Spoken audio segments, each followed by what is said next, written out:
আসসালামু আলাইকুম। আশা করি সবাই ভালো আছো। আমার ভয়েস শোনা যাচ্ছে কিনা একটু জানাবা।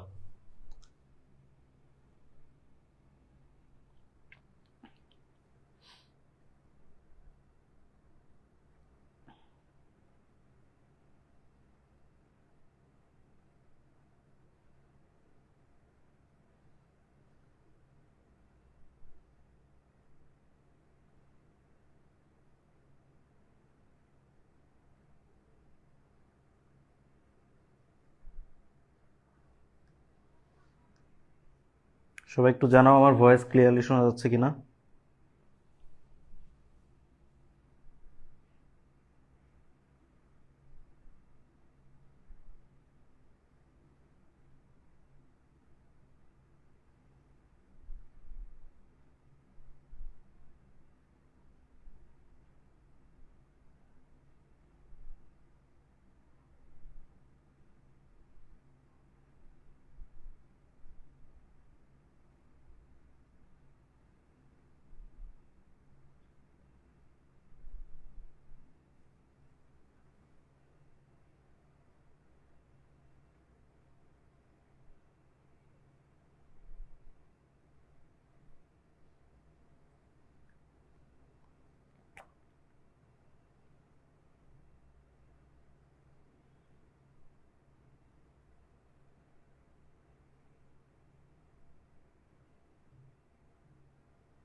আসসালামু আলাইকুম।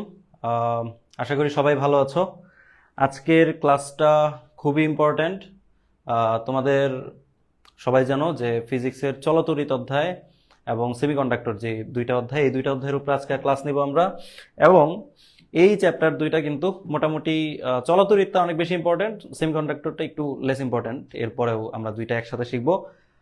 আর আজকের ক্লাসে প্রিভিয়াস ক্লাসের মতো যত ইম্পর্টেন্ট জিনিসপত্র আছে, ইম্পর্টেন্ট কনসেপ্টের যে প্রশ্নগুলো, এই প্রশ্ন সলভ করব, পাশাপাশি তোমাদের কনসেপ্টগুলো আমি একটু শিখাই দিব, ঠিক আছে? তো আমি ক্লাসটা বেশিক্ষণ লেট করব না, অল্প কিছুর মধ্যে শুরু করে দিব। তো তোমাদের ফ্রেন্ডদের একটু মেনশন দিয়ে দিবা।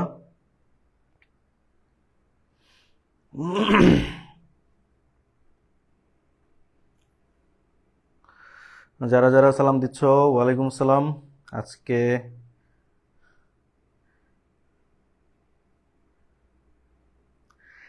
পোলাপান হালা মাদ্রিদ, এইসব বাদ দাও পোলাপান, বুঝছো? এক্সাম 2 দিন পর, চান্স না পাইলে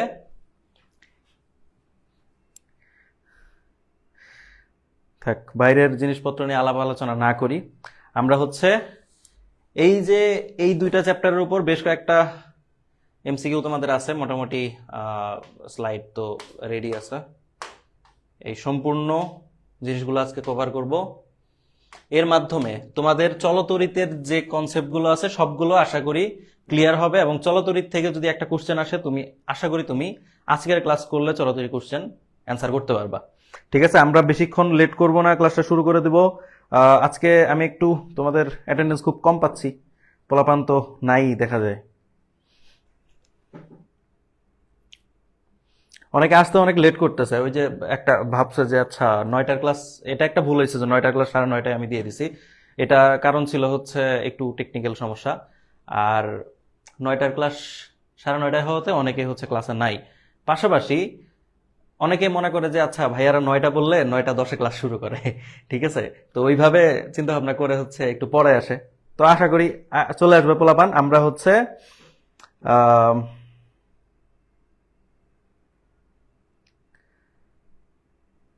আমরা শুরু করি, চলো।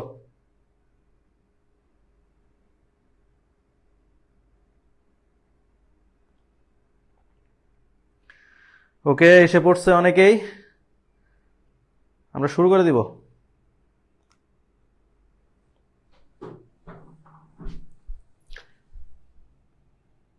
আচ্ছা, অনেকজন অনেকজন চলে আসছে,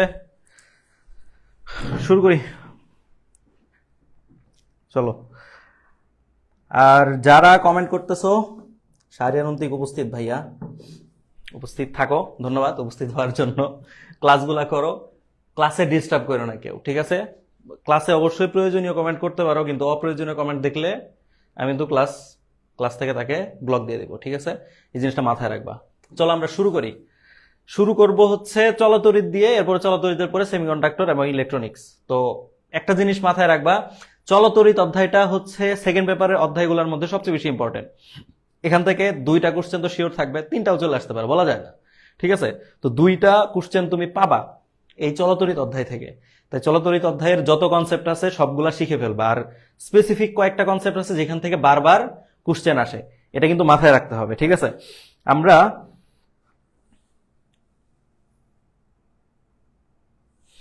আচ্ছা চলো শুরু করি। তো চলতরিৎ ইম্পর্টেন্ট, এরপরে হচ্ছে সেমিকন্ডাক্টর ও ইলেকট্রনিক্স যে চ্যাপ্টারটা আছে, এই চ্যাপ্টারের কোশ্চেন একটু কম আসে, বিশেষ করে সিবাসতে তো কোশ্চেন আসেই না এই অধ্যায় থেকে। তো আমার মনে হয় কোশ্চেন একটা আসলে আসতে পারে, আবার যদি একেবারে না আসে তাহলে কিছু মানে করার নাই আর কি। তো এরপরেও আমরা হচ্ছে দেখবো, ঠিক আছে? শুরু করি চলো। প্রথম কোশ্চেনটা হচ্ছে, কিউ আধান বিশিষ্ট একটি গোলককে একটি অপরিবাহী সুতার এক প্রান্তে বেঁধে ওমেগা কৌণিক বেগে ঘোরানো হচ্ছে। ঘূর্ণায়মান আধানটি কি পরিমাণ বিদ্যুৎ উৎপন্ন করবে? কি পরিমাণ বিদ্যুৎ উৎপন্ন করবে? অর্থাৎ আমার কাছে জানতে চাইছে যে বিদ্যুতের পরিমাণ কত। তো বিদ্যুতের পরিমাণ, বিদ্যুৎ হচ্ছে অ্যাকচুয়ালি আই দিয়ে প্রকাশ করি। তো আই ইকুয়াল কি আমরা জানি, কিউ বাই টি, নাকি? এই সূত্রটা জানো না সবাই? আই ইকুয়াল যদি কিউ বাই টি হয়, সেখান থেকে আমার যা দরকার কি, চার্জের পরিমাণ এবং টি এর মানটা দরকার। এখানে দেখতে হবে টি এর মানটা আসলে কত, ঠিক আছে? তো এখানে দেখো কোথাও কিন্তু টি এর মানটা দেওয়া নাই। আমার বলছে যে কিউ পরিমাণ আধান, কিউ এর মান দেওয়া আছে, টি এর মানটা যেহেতু দেওয়া নাই, টি এর মানটা কিসের মাধ্যমে নির্ণয় করব? এখানে যেহেতু ওমেগার মানটা দেওয়া আছে, ওমেগার মাধ্যমে আমার সময়ের মানটা নির্ণয় করতে হবে। তো আমরা সবাই জানি ওমেগার সাথে একটা সময়ের সম্পর্ক আছে। কি সম্পর্ক? আমরা সবাই জানি যে এই যে ওমেগা ইকুয়াল 2 বাই টি, বা এটাকে হচ্ছে তুমি এই যে বড় হাতের টি দিয়ে তোমরা প্রকাশ করো পর্যায়কাল। তো বিদ্যুতের ক্ষেত্রে পর্যায়কাল সময় প্রায় সেম জিনিস, ঠিক আছে?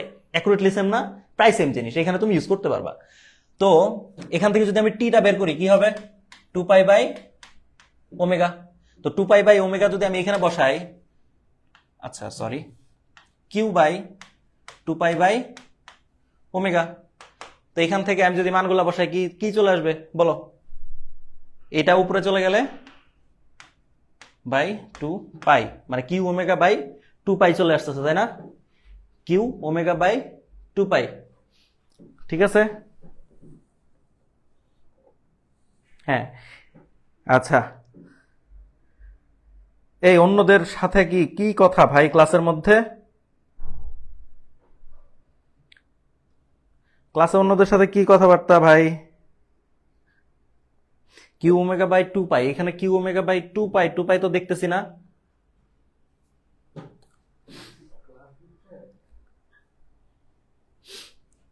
তো 2 পাই এইখানে 2টা দেয় নাই, ঠিক আছে? 2টা এখানে কি দেওয়া উচিত ছিল, তাই না? এটা সঠিক অ্যান্সার হয়তো এটা, আমি জানি না এটা হচ্ছে টাইপিং মিস্টেক কিনা। আচ্ছা আমি একটু দেখে নিই, ওয়েট, টাইপিং মিস্টেক করছিল নাকি?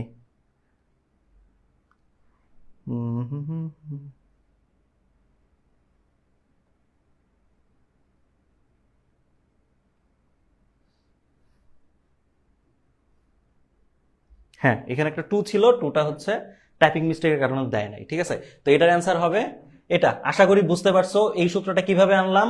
সূত্র হচ্ছে এই যে একদম বস সূত্র, I equal Q by T, চার্জের পরিমাণ বাই সময়। আচ্ছা এরপরে কোশ্চেনটায় আমরা চলে যাই। এটা হচ্ছে একটি তামার তারের রোধ হচ্ছে আর, রোধ হচ্ছে আর, এর দ্বিগুণ দৈর্ঘ্য ও ব্যাসার্ধ বিশিষ্ট একটি তামার তারের রোধ কত? কি বলছে? দ্বিগুণ দৈর্ঘ্য এবং ব্যাসার্ধ, তার মানে ব্যাসার্ধ দ্বিগুণ হবে, দৈর্ঘ্য দ্বিগুণ হবে, তাহলে সেই তামার তারের রোধ কত হবে? আচ্ছা, তো এটা জানার জন্য আমাদের কি করতে হবে? রোধের মানটা আমার বের করতে হবে। তো রোধের সূত্র কি? রো এল বাই এ, এরকম না?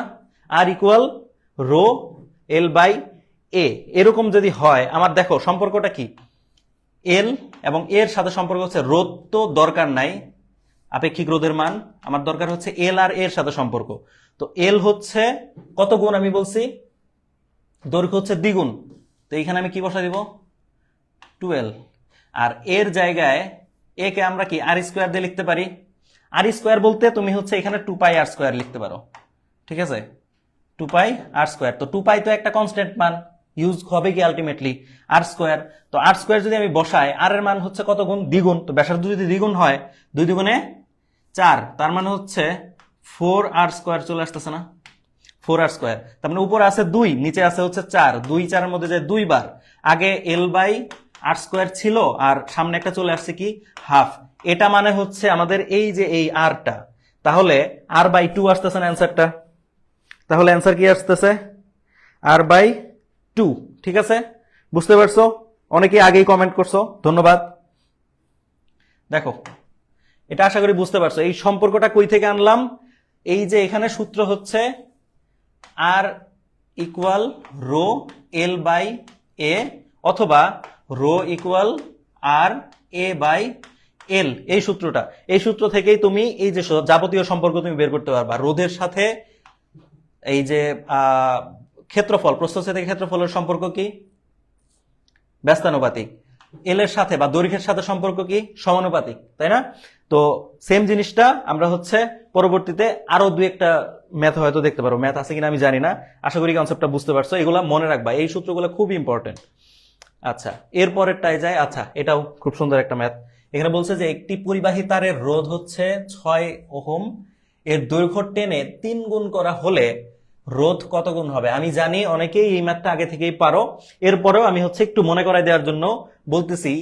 টেনে টেনে যদি এন গুণ করা হয়, একটা তারকে টেনে এন গুণ করা হলে তোমার সূত্র হচ্ছে আগে যেই এলটা ছিল মানে N square into L, sorry এল কেন হবে আর হবে, এন স্কোয়ার ইন্টু আর হবে। তো এই যে এই আরটা কি আগে কি রোধ ছিল সেটা, এবং এন স্কোয়ার হচ্ছে কত গুণ এই যে এন গুণ তুমি টেনে লম্বা করছিলা। অর্থাৎ এই ম্যাথের জন্য আমি কি করব, কতটুকু রোধ ছিল 6 ওহম, তো 6 বসাইলাম, তার সামনে কি হবে এন স্কোয়ার কত গুণ 3 গুণ, তাহলে 3 এর জন্য কি হবে 3 তিরিকে 9, তার মানে হচ্ছে 6 নং 54। ঠিক আছে বুঝতে পারছো সবাই, একটু জানাবা যারা আছো ক্লাসে, বুঝতে পারছো কিনা সবাই জানাও।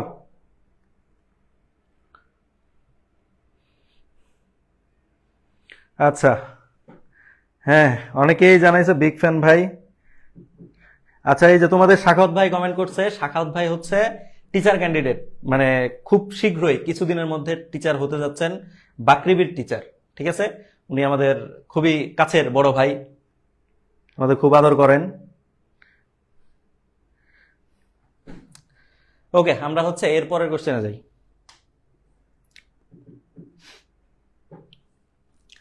আচ্ছা এখানে এই প্রশ্নটা কি দেখা যায় আমার একটু জানাও তো, এই যে এই জিনিসটা দেখা যায় কিনা ক্লিয়ারলি, দেখা না গেলে বড় করব, একটু বলো। বলছে পাশের চিত্রের বর্তনীর এ ও বি বিন্দুর মধ্যকার তুল্য রোধ কত ওহম হবে। এখানে এ বিন্দু আছে বি বিন্দু আছে, দেখা যায় কিনা। আচ্ছা ক্লিয়ার, ওকে ক্লিয়ার হইলে দেখো এখানে হচ্ছে এ বিন্দুটা, এখানে হচ্ছে বি বিন্দু, আমার দরকার কি এই বিন্দু আর এই বিন্দুর মধ্যে টোটাল তুল্য রোধ কত আছে। তো এখানে আমি জানি অনেকেই প্রথম দেখায় ধরতে পারছো যে এটা মানে এই দুইটা হচ্ছে সমান্তরাল, এই দুইটার সাথে এটা হচ্ছে শ্রেণীতে, তারপরে এই দুইটা আবার টোটালি সমান্তরাল আছে, কিন্তু অনেকে আবার এটা দেখে বুঝবা না, কারণ হচ্ছে এটার চিত্রটা অন্যভাবে আঁকা। তো এই জিনিসটা সরল ভাবে আঁকলে জিনিসটা কেমন হবে, আমরা এই যে সিম্পলি এখানে কি হয়েছে দুইটা ভাগ হয়েছে, এখানে একটা রোধ এখানে একটা রোধ, এরপর এটা হচ্ছে দুই ভাগ হয়েছে, এখানে একটা রোধ এখানে একটা রোধ, এই যে এই টোটাল জিনিসটা হচ্ছে এক হয়েছে। তো এখানে এটা হচ্ছে বি, এটা হচ্ছে এ। এখন কিন্তু তোমরা সবাই পারবা, এখানে কত ছিল, এটা ছিল 5, এরপরে এটা ছিল হচ্ছে 3, এটা হচ্ছে 4, এটা হচ্ছে 4। আচ্ছা সমান্তরাল বর্তনীর ক্ষেত্রে এই যে দুইটা রোধ যদি সেম হয় তাহলে আমাদের তুল্য রোধ যেন কত হয়, সবসময় মনে রাখবা সমান্তরাল যদি বর্তনী হয় এবং তুল্য রোধ যদি দুইটা যদি সেম হয় সেক্ষেত্রে তুল্য রোধ হবে হচ্ছে এই দুইটার অর্ধেক। তাহলে এখানে ছিল কত 4 4, তার মানে এখানে আছে কত 2, 3 আর 2 মিলে কত, যেহেতু শ্রেণীতে হলে সরাসরি যোগ, 3 আর 2 5, আর এই 5 আর এই 5 কিসে আসে? সমান্তরালে। সমান্তরালে থাকলে কি হয় দেখো, এটাও 5 এটাও 5, কি হবে সরাসরি অর্ধেক। আর অর্ধেক হলে 5/2 ইকুয়াল কত? 2.5। 2.5 কি আছে? এই যে এখানে আছে।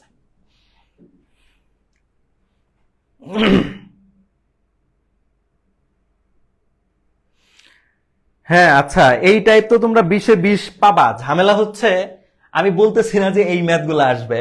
আসবে কই থেকে জানো? আমি এই যে এই পুরা প্রসেসটা যখন আমি সলভ করে দেখাচ্ছি, পাশাপাশি তোমাদের কিছু কনসেপ্ট শেখা হচ্ছে। এই কনসেপ্ট থেকেই দেখবা যে একটু ঘুরিয়ে পেঁচিয়ে হচ্ছে ম্যাথ দিবে, যেই ম্যাথটা তুমি হতে পারে যে এটা করতে করতে তোমার মুখস্থ হয়ে গেছে, কিন্তু তুমি প্রসেসটা না জানো তাহলে হচ্ছে একটু ঘুরাই দিলে ওই ম্যাথটা করতে পারবে না।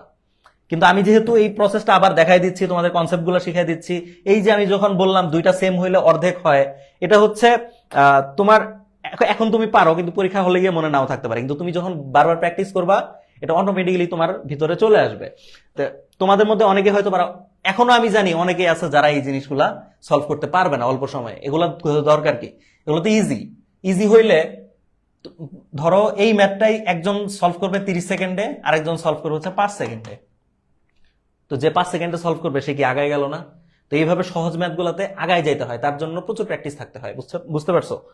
আচ্ছা, আমরা একটু পরের ম্যাথে যাই, ক্লাস খুব তাড়াতাড়ি শেষ করে দেবো। দেখো 6 ওহম মানের এবং 12 ওহম মানের দুইটি রোধ সমান্তরালে যুক্ত আছে। খুব ভালো। এই সমান্তরাল সংযোগকে একটি 4 ওহম মানের রোধ এবং ব্যাটারির সাথে সিরিজে যুক্ত করা হলো। তাহলে উক্ত সংযোগের 6 ওহম রোধের ভিতরে প্রবাহিত তড়িতের পরিমাণ কত? তার মানে এই সিরিজটা, এই জিনিসটা আমাদেরকে আঁকতে হবে, তাই না? তা আমরা একটু আঁকি। কি বলছে? 6 ওহম এবং 12 ওহম মানের দুইটা রোধ সমান্তরালে যুক্ত আছে। তার মানে আমি সমান্তরালে দুইটা রোধ আমি যুক্ত করলাম। ভালো। এরপরে বলছে কি, এই সমান্তরাল সংযোগকে একটি 4 ওহম রোধের সাথে কিসে আমি যুক্ত করলাম?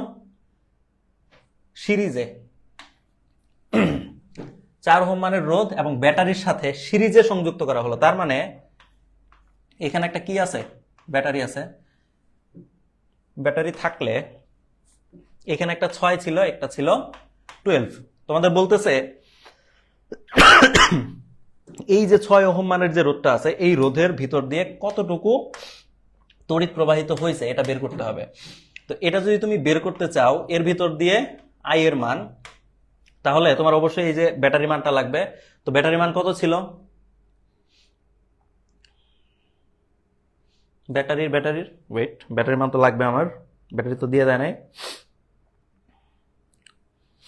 ওয়েট আমি একটু দেখি ব্যাটারির মানটা কত ছিল।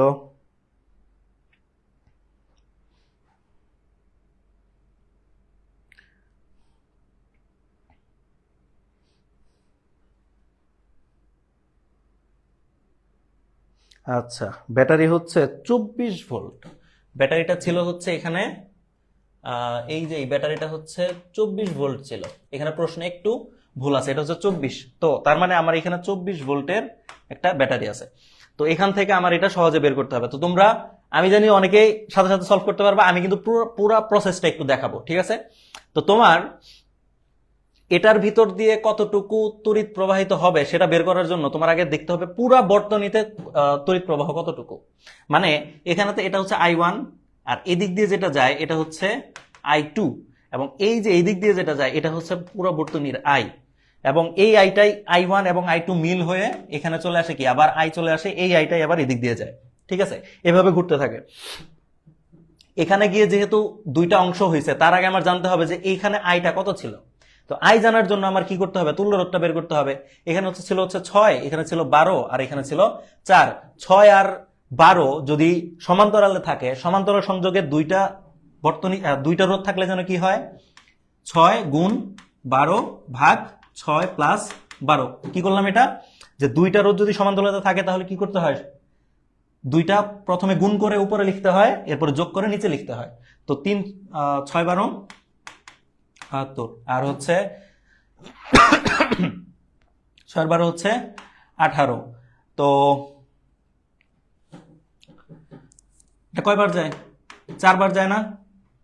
4 বার। তার মানে হচ্ছে আমার টোটাল বর্তনীর তুল্য রোধ হচ্ছে, তুল্য রোধ আর পি হচ্ছে আমার টোটাল 4। তো তো 4 ওহম মানের রোধ পুরাটা আছে, আমার টোটাল ভোল্ট আছে হচ্ছে ভি ইকুয়াল দেওয়া আছে, এটা হচ্ছে আর 24। এখান থেকে আমার কি করতে হবে, আই বের করতে হবে, I equal V by R. V এর মান কত ছিল 24, আর এর মান কত 4, এখান থেকে কত আসবে 6। তার মানে টোটাল বর্তনীর আই হচ্ছে 6 অ্যাম্পিয়ার। তো এই যে 6 অ্যাম্পিয়ার যেটা বের করছি, এই 6 অ্যাম্পিয়ারটা এখানে গিয়ে দুইটা ভাগে ভাগ হবে। এখানে এসে তোমাদের আরেকটা সূত্র শিখাবো, সেটা হচ্ছে তোমাদের একটা হচ্ছে কারেন্ট ডিভাইডার আর আরেকটা হচ্ছে ভোল্টেজ ডিভাইডার। তো কারেন্ট ডিভাইডার ভোল্টেজ ডিভাইডার কি, দেখো এখানে এই কারেন্টটা আসতেছিল, আসার পরে এখানে এসে দুইটা পথ পাইছে, দুইটা পথে আলাদা আলাদা ভাগ হয়ে গেছে। তাহলে এখানে ভাগ হয়েছে কে, কারেন্ট। তা কারেন্ট যেহেতু ভাগ হয়ে গেছে, তো এখানে এই যে কারেন্ট ডিভাইডারের ক্ষেত্রে এই টাইপের, এই যে কারেন্ট ডিভাইডার কখন পাইলাম আমি, যখন হচ্ছে দুইটা সমান্তরাল বর্তনী ছিল। সমান্তরাল বর্তনীর ক্ষেত্রে আমরা পাই কি, কারেন্ট ডিভাইডার। ভোল্টেজ ডিভাইডার কখন পাবো, সেটার জন্য আসবে হচ্ছে এই টাইপের সিরিজ, যে তোমার হচ্ছে একদম সিরিজ বর্তনী আছে একটা, তোমার কাছে সিরিজে কয়েকটা রোধ আছে, R1 R2 R3। এখান দিয়ে যদি ভি ঢুকে, এইখানে সে কিছু পরিমাণ ভোল্টেজ ইউজ হয়ে এখানে হয়ে যাবে V2, মানে কমে যাবে। এই V2টা আবার এটার ভিতরে ঢুকার পর এখানে এসে হয়ে যাবে V3, এটাই আবার এটার ভিতরে ঢুকার পর এখানে এসে হয়ে যাবে হচ্ছে V4। ঠিক আছে, তার মানে এখানে আমি কি করলাম, ভোল্টেজ কিন্তু সেম থাকতেছে না, ভোল্টেজ গুলা প্রতিনিয়ত কি হচ্ছে, চেঞ্জ হচ্ছে। তো এই যে প্রতিনিয়ত চেঞ্জ হচ্ছে, প্রথমে V1 থেকে V2 হয়ে গেল, V2 থেকে V3 হয়ে গেল, V4 হয়ে গেল, এখানে কি এই যে ভোল্টেজের মানে চেঞ্জ হয়েছে না। তো ভোল্টেজের মানে যখন চেঞ্জ হবে তখন আমরা পাবো হচ্ছে ভোল্টেজ ডিভাইডার। ঠিক আছে, অর্থাৎ তোমাদের কারেন্ট ডিভাইডার তুমি কখন পাবা, যখন তোমাদের সমান্তরাল বর্তনী থাকবে, আর তুমি ভোল্টেজ ডিভাইডার তখন পাবা যখন হচ্ছে তোমাদের এই যে একটা সিরিজ বর্তনী থাকবে। তো আশা করি এই জিনিসটা বুঝছো। এখন হচ্ছে কোনটার ক্ষেত্রে কোন সূত্র অ্যাপ্লাই করতে হবে সেটা আমি শিখাই দিচ্ছি। যেহেতু কারেন্ট ডিভাইডার হইলে আমার কি বের করতে হবে, এখানে কারেন্ট দুইটা ভাগে ভাগ হয়েছে, এখানে কি বের করবো, আমি আই বের করবো, তাই না, আই। এখানে দেখো I1 আছে, I2 আছে, তোমার যেটা ইচ্ছা সেটা তুমি বের করবে। আমি ধরলাম I1 যদি বের করি, এটার সূত্র। আবার ভোল্টেজ যখন ডিভাইড হয় তখন কি হয়ে যাবে, তুমি V1 বের করবা ধরো, তো V1 যদি বের করতে চাও তখন একটা সূত্র। আচ্ছা, দুইটা সূত্রের ক্ষেত্রেই সূত্রের মানে প্রিন্সিপাল হচ্ছে সেম, তোমাদের মানে সূত্রগুলো আলাদা করে মনে রাখার দরকার নাই। এখানে একটা মানে টেকনিক আছে, এটা একটু মাথায় রাখবা। কি করতে হবে, যখন কারেন্ট ডিভাইডার বা ভোল্টেজ ডিভাইডার থাকবে, উপরে দিবা হচ্ছে ছোট মান, নিচে দিবা বড় মান, আর এখানে যেহেতু আই ছিল, টোটাল আইটা হচ্ছে এখানে গুণ হবে। এখানে যেহেতু ভি বের করতেছো, টোটাল ভিটা এখানে গুণ হবে। আর উপরে কি থাকবে, সেম ভাবে ছোট মান, নিচে হচ্ছে বড় মান। এখন ছোট মান বড় মান বলতে আমি কি বোঝাচ্ছি, ছোট মান বড় মান বলতে বোঝাচ্ছি যে এখানে দেখো তোমার প্রথমে আর এর মানগুলোতে ছোট মান বড় মান তুমি বের করবা।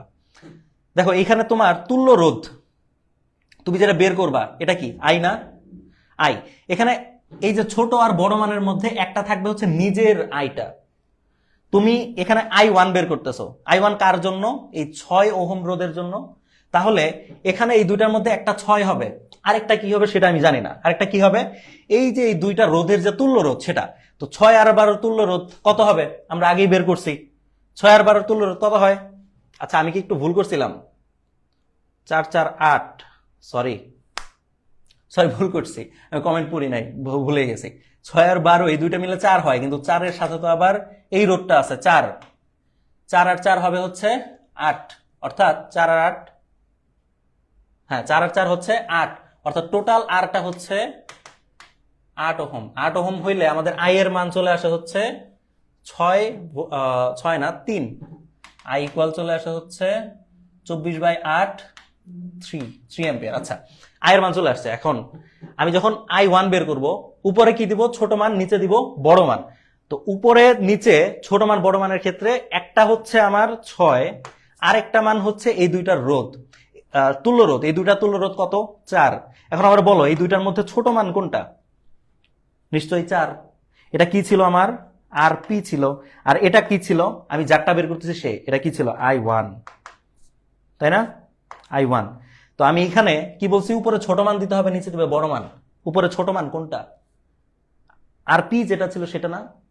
তাহলে এই যে এই 4টা দিব আমি উপরে, তার মানে I1 এর মান যখন বের করব তখন আমাদের উপরে ছোট মান মানে হচ্ছে 4, নিচে হচ্ছে বড় মান কোনটা? 6, ইন্টু আমাদের টোটাল আই কত ছিল? 3।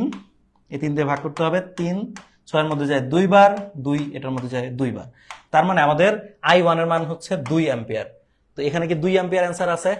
আছে। ঠিক আছে। এখন বলতে পারো যে ভাইয়া এরপরের এই যে ভোল্টেজ ডিভাইডারের ক্ষেত্রে কি হবে? ভোল্টেজ ডিভাইডারের ক্ষেত্রেও সেম। তুমি জাস্ট কি করবা? তুল্য রোধটা বের করবা এবং যেই রোধের জন্য তুমি ভোল্টেজ বের করতেছো সেটা বের করবা। বের করার পর তোমার জাস্ট দেখবা যেটা ছোট মান সেটা উপরে, বাকিটা নিচে, আর টোটাল বিভবটা দিবা গুণ করে, অ্যান্সার বের হয়ে আসবে। ঠিক আছে। আশা করি পুরা যে প্রসেসটা আমি দেখাইলাম এর মাধ্যমে তোমার এই যে বর্তনী সলভের একটা খুব ভালো একটা বেসিক তোমাদের পেয়ে যাওয়ার কথা। আমি কি বুঝাইতে পারছি সবাইকে? আমি কি বুঝাইতে পারছি সবাইকে?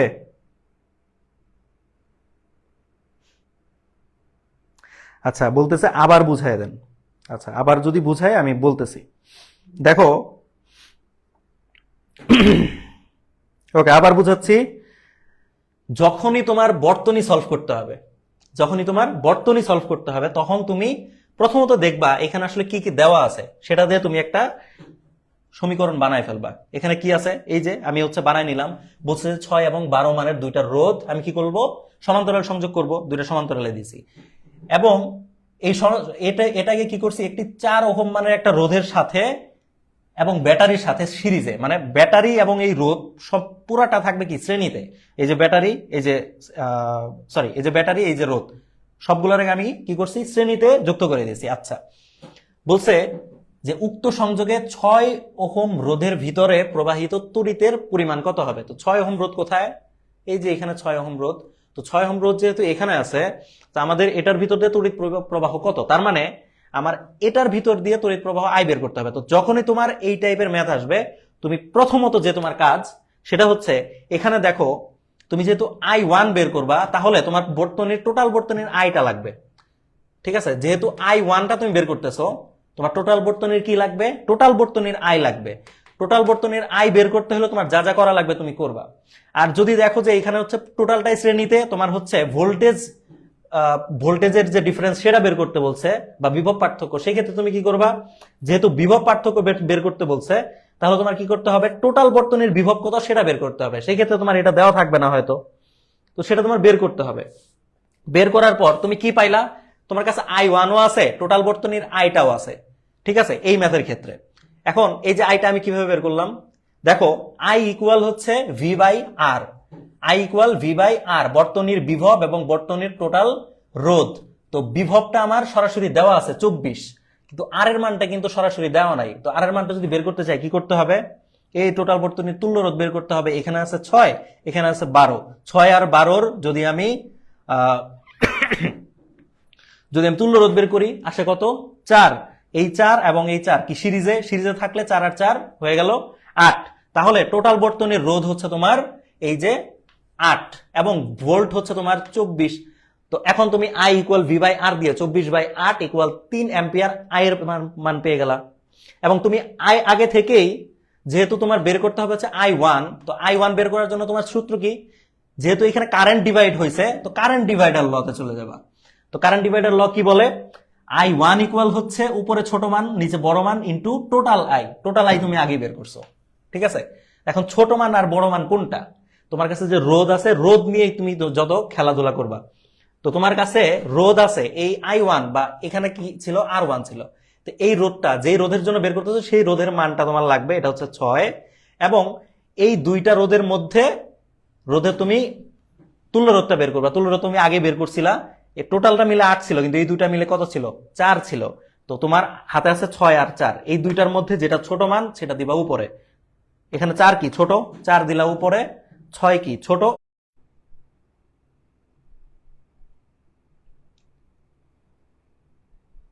আচ্ছা, ক্লাস মনে হয় আটকে গেছিল, ক্লাসটা মনে হয় এখন চলতেছে।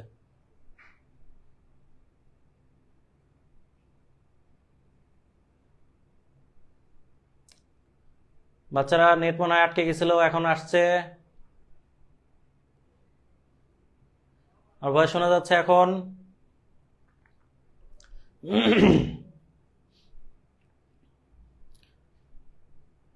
এখন কি ক্লিয়ার? হ্যাঁ, এখন আবার চলে আসছে। ওকে,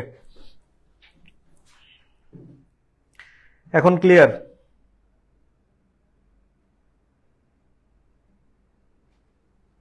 ওকে, আশা করি এই ম্যাথটা আমি কিন্তু মানে তোমাদের ম্যাথ সলভ করাইতে আসি নাই, মানে সোজা কথা যে তোমাদের হচ্ছে একটা ম্যাথ সলভ করাই দিব সাথে সাথে চলে যাব না। এটা এই ক্লাস নিলে শুধুমাত্র ম্যাথ সলভিং ক্লাসে কিছুই শিখতে পারবো না, ঠিক আছে? এবং এই ক্লাস করে তোমার সময় নষ্ট হয়।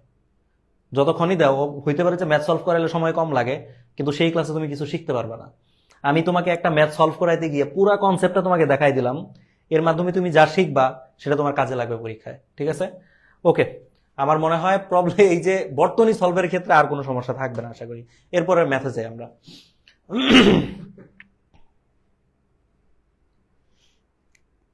আচ্ছা, এখন দেখো এরপরের ম্যাথটা বলছে 4টি বৈদ্যুতিক রোধ যথাক্রমে 1, 2, 3 এবং 4 ওহম পরস্পর শ্রেণী সমবায় যুক্ত করলে কোনটির মধ্যে সবচেয়ে বেশি তড়িৎ প্রবাহিত হবে? এটা অ্যান্সারটা দাও তো দেখি, 6 নাম্বারটা। তোমাদের থেকে অ্যান্সার চাই এটার। 6 নম্বরের অ্যান্সারটা চাই আমি, দেখি। 4টি বৈদ্যুতিক রোধ, 4টা রোধরে আমি কি করছি, প্রত্যেকটা হচ্ছে 1, 2, 3, 4 ওহম মান, পরস্পর শ্রেণী সমবায় যুক্ত করলে তাদের মধ্যে কি পরিমাণ, সরি মানে কোনটার মধ্যে দিয়ে সবচেয়ে বেশি তড়িৎ প্রবাহিত হবে?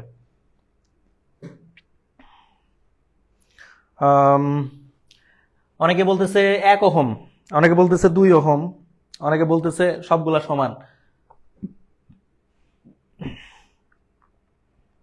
আচ্ছা আচ্ছা, অনেকেই ডি অ্যান্সার দিচ্ছ, ধন্যবাদ। এটার কনসেপ্টটা আমি একটু বুঝাই দিচ্ছি। দেখো, যখন শ্রেণী সমবায়ে যুক্ত করছো সবগুলা শ্রেণী সমবায় আছে, মানে এই যে সবগুলা এইভাবে আছে, ধরলাম এখানে 3টা রোধ, এটাকে তুমি কি করছো, একটা ব্যাটারি দিয়ে যুক্ত করছো।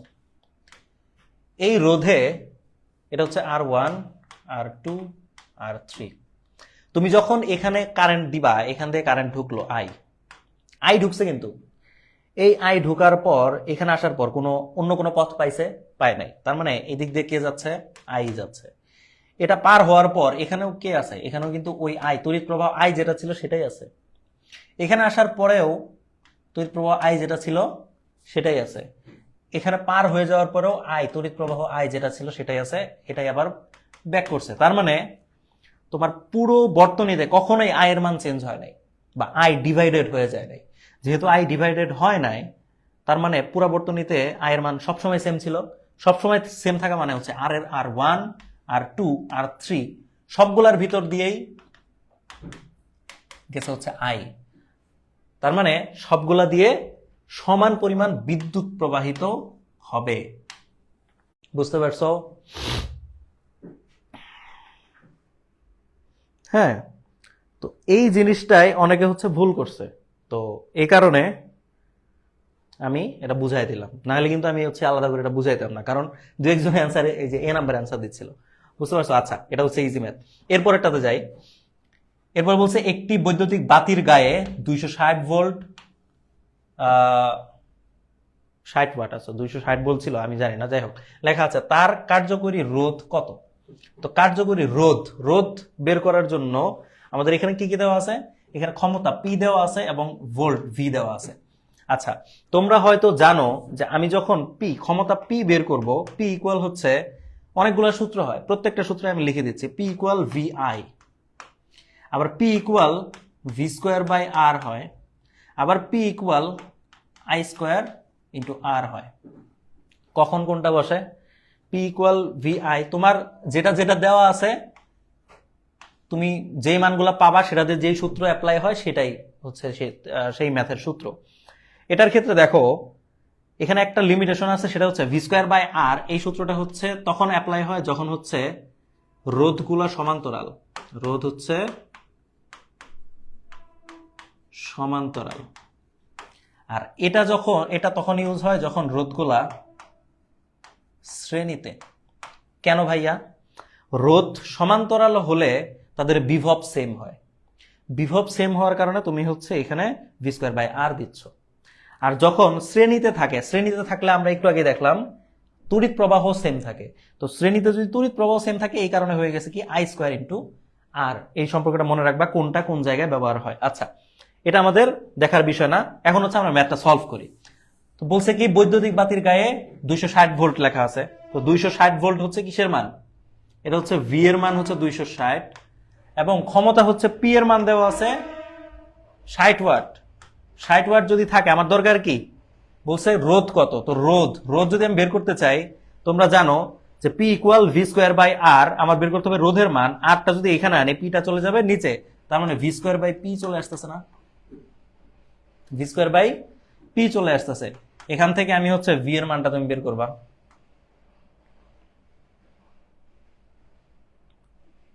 260 স্কয়ার ভাগ হচ্ছে 60। এটার অ্যান্সার কত হবে?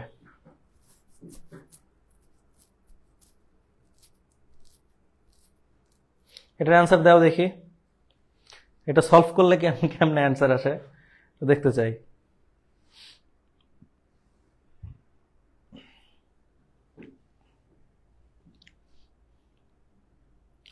আচ্ছা, এটার ইকুয়েশন মানে সরি হিসাবটা হচ্ছে একটু জটিল। যেহেতু আমাদের কি করতে হবে, কোনোভাবে কি সহজ করা যায়? এটারে সহজ করা যায়, সেটা হচ্ছে যেমন ধরো 26 × 10 তার স্কোয়ার, তার মানে হচ্ছে 26-এর স্কোয়ার লাগবে এবং 10-এর স্কোয়ার 100/60। তার মানে হচ্ছে দেখো এখানে আমার কি আসতেছে, সরি এটা নেওয়া যাবে না, একটু দেখাই। এই যে 26-এর হচ্ছে স্কোয়ার ইন্টু হচ্ছে 10 10 100 ভাগ হচ্ছে নিচে 60। এই শূন্য কাটা 6 দিয়ে আমি হচ্ছে কি করবো? এটা হিসাব তো কমপ্লেক্স। 26 কত হয়? এটা ক্যালকুলেটর ছাড়া সম্ভব না। এটা কোথায় ছিল এই ম্যাথটা? এই ম্যাথটা হচ্ছে এই অনেক আগের ম্যাথ, তখন ক্যালকুলেটর ইউজ করা যেত, এই কারণে অনেক আগের ম্যাথ এটা। সেই হচ্ছে সিবাসু 13-14-তে আসছিল।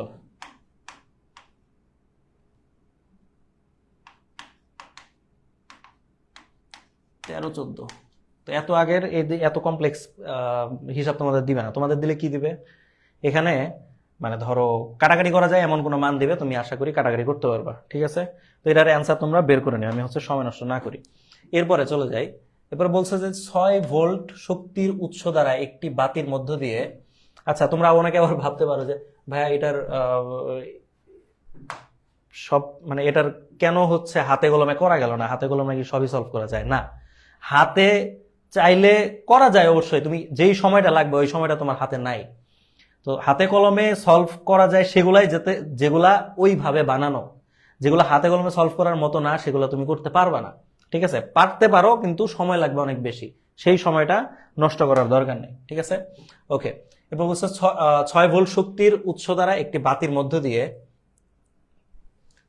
0.3 অ্যাম্পিয়ার বিদ্যুৎ 2 মিনিট ধরে প্রবাহিত করা হলে এই 2 মিনিটে বাতিরটি দ্বারা শক্তি ব্যয়ের পরিমাণ কত? তো শক্তি ব্যয়ের পরিমাণ যদি আমাকে বের করতে বলছে, আমার কি করতে হবে? শক্তির ম্যাথ হচ্ছে ডাব্লিউ ইকুয়াল কি বলো? আচ্ছা, ডাব্লিউ এর সূত্র হচ্ছে, আমি একটা জিনিস দেখাই, P = W/T। এটা তোমরা সবাই জানো তাই না? P = যদি W/T হয় মানে শক্তি বাই সময়, আমি যদি ডাব্লিউ বের করি তাহলে কি পিটি হবে। আচ্ছা, পিটি যদি চলে আসে, পি এর সূত্র কিন্তু তোমরা জানো। পি এর সূত্র কি? আমরা জানি পি এর সূত্র হচ্ছে VI। P = VI, সাথে হচ্ছে টি। তো এখানে যদি VIT চলে আসছে, ভি এর মান দেওয়া আছে 6 ভোল্ট, আই এর মান দেওয়া আছে 0.3, টি এর মান দেওয়া আছে 2 মিনিট, অর্থাৎ 2 × 60 সেকেন্ড আমি বানায় নিলাম। আচ্ছা, এই যে যখন দেখবা দশমিকের গুণ আছে তুমি সেটাকে কি করবা, এই যে 3 6 18 সাথে হচ্ছে দেখো এখানে একটা কি ছিল, শূন্য ছিল না, তো দশমিক যেহেতু ছিল এই দুইটা মিলে চলে যাবে। তো 3 6 18 সাথে হচ্ছে 18 দুগুণে 36, 216 মনে হয় হবে অ্যান্সার না? আচ্ছা 3 দুগুণে 6, তার মানে হচ্ছে 6 ইন্টু 60 ইন্টু 0.6, তার মানে 6 6 36, 36 গুণ 6 কত হবে? 216 না? 216 আসে অ্যান্সার। তো এখানে হবে অ্যান্সার 216 জুল। ঠিক আছে, মাথায় ঢুকছে?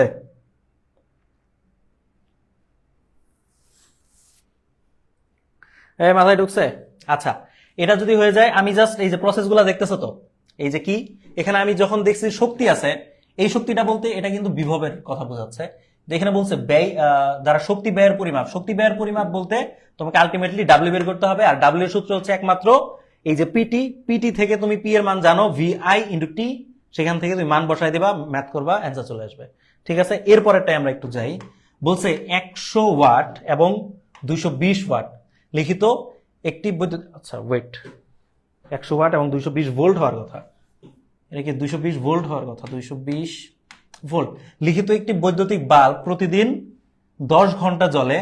বলছে 1 কিলো ওয়াটের মূল্য যদি 1 কিলো ওয়াট আওয়ার অবশ্যই 3 টাকা হয়, তাহলে এর জুলাই মাসে বৈদ্যুতিক বিল কত আসবে? একটা কথা আমি বলে দিচ্ছি, তোমাদের এই যে বৈদ্যুতিক বিল রিলেটেড যে ম্যাথগুলো আছে না, বা ক্ষমতা বা শক্তি, এই যে ক্ষমতা শক্তি বৈদ্যুতিক বিল, এই কনসেপ্ট থেকে একটা এমসিকিউ আসার খুব সম্ভাবনা আছে। ঠিক আছে, তাই এই টাইপের সূত্র দিয়ে যত টাইপের হচ্ছে গুণ ভাগ হয় এগুলো একটু ভালো মতো শিখে যাবা বা প্র্যাকটিস করে যাবা, তাহলে হচ্ছে পরীক্ষার হলে গিয়ে তাড়াতাড়ি সলভ করতে পারবা। ঠিক আছে, তো এটা একটু দেখি।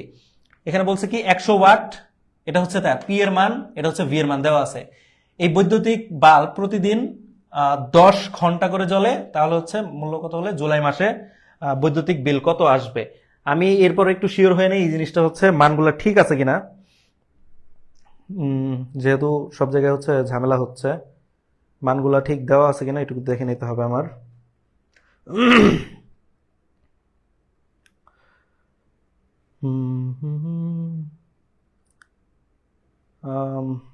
হ্যাঁ ঠিক আছে। আচ্ছা, তার মানে 100 ওয়াট হচ্ছে তোমার পি এর মান, ভি এর মান হচ্ছে 220, আর হচ্ছে প্রতিদিন 10 ঘন্টা চলে, প্রতিদিন 10 ঘন্টা, তাহলে 1 কিলো ওয়াট আওয়ারের মূল্য কত? আচ্ছা, আমার দেখতে হবে যে টোটাল কত ওয়াট সে এই বৈদ্যুতিক বিল বাল্বটা হচ্ছে ইউজ করে। তো বাল্ব প্রতিদিন চলছে কতটুকু? প্রতিদিন চলছে কতটুকু? 100 ওয়াট ইন্টু প্রতিদিন 10 ঘন্টা, তাহলে দেখো টোটাল ক্ষমতা হচ্ছে পি ইকুয়াল কত হবে? 100 ওয়াট। 100 ওয়াট কি হয়? 100 ওয়াটের ক্ষমতা মানে কি? এটা হচ্ছে তার প্রতি সেকেন্ডে। ঠিক আছে, আচ্ছা 100 গুণ, সে প্রতিদিন কতক্ষণ চলছে? 10 ঘন্টা, তাহলে 10 ঘন্টা 10 ইন্টু 3600 দিতে হবে না? এটা কি সেকেন্ড, আমি সেকেন্ডে বের করলাম। আচ্ছা, এরপরে হচ্ছে কোন মাসে চলছে? জুলাই মাসে। জুলাই মাসে যদি হয় তাহলে বৈদ্যুতিক বিল জুলাই মাসের ক্ষেত্রে কত দিন? 31 দিন না? বুঝতে পারছো এটা আমি কেন করলাম?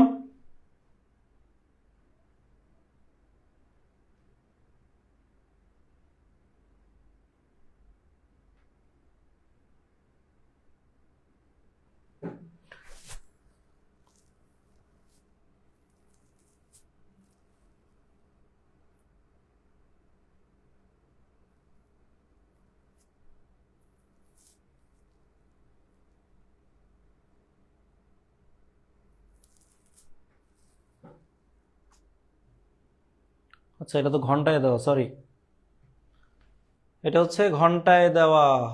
ওকে, এটা হচ্ছে ঘন্টায় দেওয়া। যদি ঘন্টায় হয় তাহলে আমার এই যে এই জিনিসটা গুণ করতে হবে না, জাস্ট তুমি এখানে 31 দিয়ে গুণ করে দিবা। আচ্ছা, এটা হচ্ছে ক্ষমতা, এখানে তাহলে কত আসতেছে? 1000 ইন্টু 31 মানে হচ্ছে 31 হাজার মানে হচ্ছে 31 কিলোওয়াট আওয়ার। আচ্ছা, এটা আমি কি করলাম দেখো, আমি যদি সরাসরি আমি যদি ওই যে 3600 দিয়ে যদি আমি গুণ করতাম তাহলে অ্যান্সারটা চলে আসতো কি সেকেন্ডে, কিন্তু আমার দরকার হচ্ছে কিলোওয়াট আওয়ার। কিলোওয়াট আওয়ার যদি দরকার হয় তাহলে আবার কি করতে হবে, 3600 দিয়ে ভাগ করতে হইতো না। তো আমি ভাগটা আগেই যদি আমি গুণ না করি তাহলে কিন্তু আমার আর ভাগ করা লাগতেছে না। তার মানে আমি হচ্ছে এটা ঘন্টার হিসাব করলাম। এটা কিসের হিসাব? ঘন্টায়। তো ঘন্টায় যদি হয় তো ঘন্টায় হচ্ছে টোটাল 31,000 ওয়াট অথবা 31 কিলোওয়াট আওয়ার ক্ষমতা আমি হচ্ছে ইউজ করছি। এটা কিসে? এক মাসে। এক মাসে যদি 31 কিলোওয়াট আওয়ার হয়, আমার টোটাল এক একটার মূল্য হচ্ছে 3 টাকা করে। 1 কিলোওয়াট আওয়ারের মূল্য হচ্ছে 3 টাকা, তাহলে 3 দিয়ে গুণ করলেই হয়ে যাবে। 3 তিরিকে 9, 93। অ্যান্সার কত? 93 আসবে। ঠিক আছে, 93 আসবে অ্যান্সার। বুঝতে পারছো? আর এখান থেকে আরেকটা টাইপের ম্যাথ আসে, সেটা হচ্ছে যখনই দেখবা এই যে এই বাল্বের ম্যাথ আসে, আরেকটা ম্যাথ আসে এরকম যে তোমার হচ্ছে তোমার একটা ক্ষমতার ইয়া দেওয়া আছে, ধরো তোমার ক্ষমতার লিমিট হচ্ছে ধরো 3000 ওয়াট তুমি ডেইলি ইউজ করতে পারবা বা একসাথে। তো 3000 ওয়াট যদি ইউজ করতে পারো, তোমাকে বলতেছে যে 220 ভোল্ট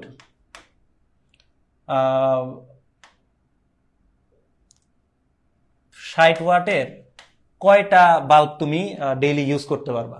ঠিক আছে, অথবা তোমাকে বলতেছে যে তড়িৎ প্রবাহ দিয়ে দিতে পারে, বলছে সর্বোচ্চ কয়টা বাল্ব তুমি ইউজ করতে পারবা। এই টাইপের ম্যাথ কিন্তু আসে। ঠিক আছে, তো এই যে আবার বলতেছি যে মাসিক বিল, ক্ষমতা অথবা শক্তি, এই টাইপের ম্যাথ থেকে একটা ম্যাথ আসার খুব সম্ভাবনা আছে, যেহেতু এই অধ্যায় থেকে 3টা বা 2টা ম্যাথ রেগুলার আসে। ঠিক আছে, এরপরের ম্যাথটা আমরা একটু দেখি।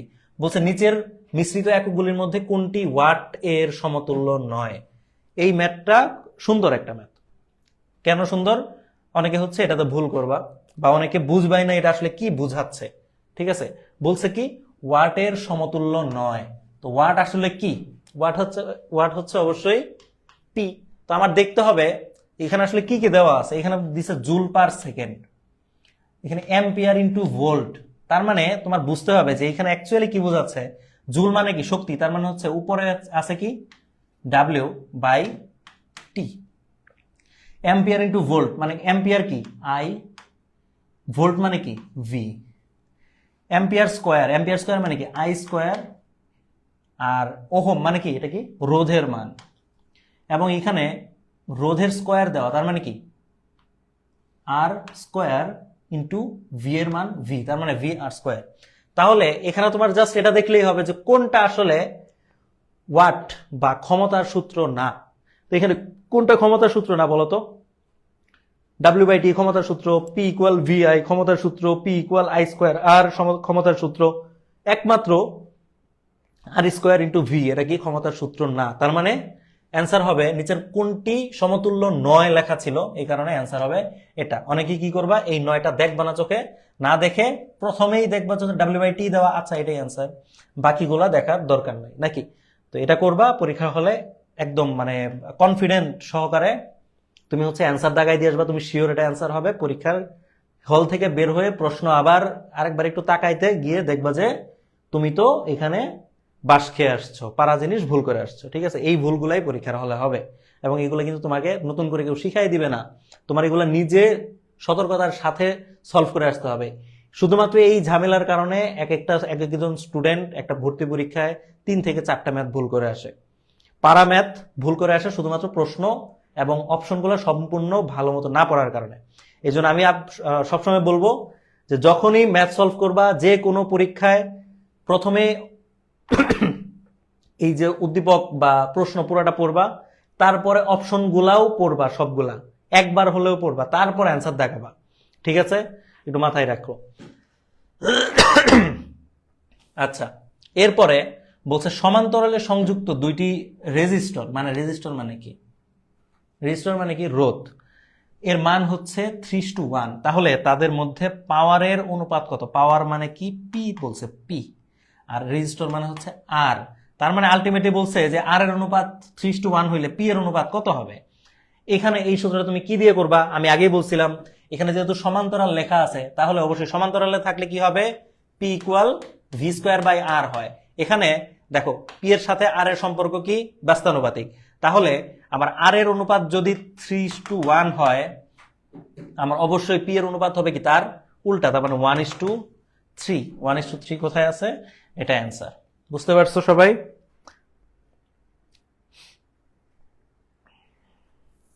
বুঝতে পারছেন? 1:3।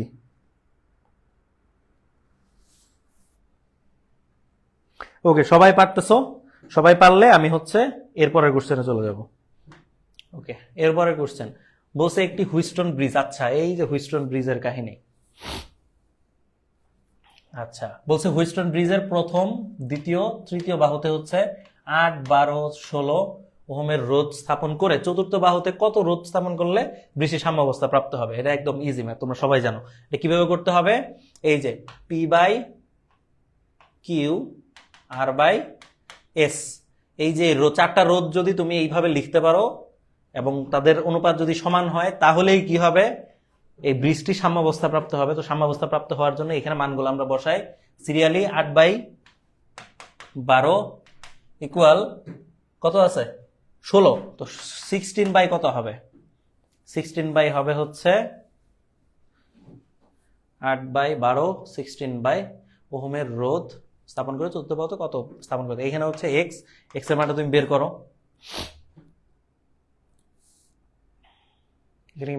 ম্যাথ মান কি ভুল দেওয়া আছে? আচ্ছা, আমরা সলভ করি, চলো। 4 দিয়ে দিলে 2, 4 দিয়ে গেলে 3, আর হচ্ছে এক্স যদি এই পাশে আনি 3×16=48/2, মানে কত আসতেছে? 24 আসতেছে না? 24 কি আছে? 24 তো দেওয়া নাই দেখতেছি। এখানে কি আবার ভুল করলো? আজব ব্যাপার। এখানেও তো অ্যান্সার নাই দেখতেছি। আল্লাহ, অনেকগুলো ভুল আছে।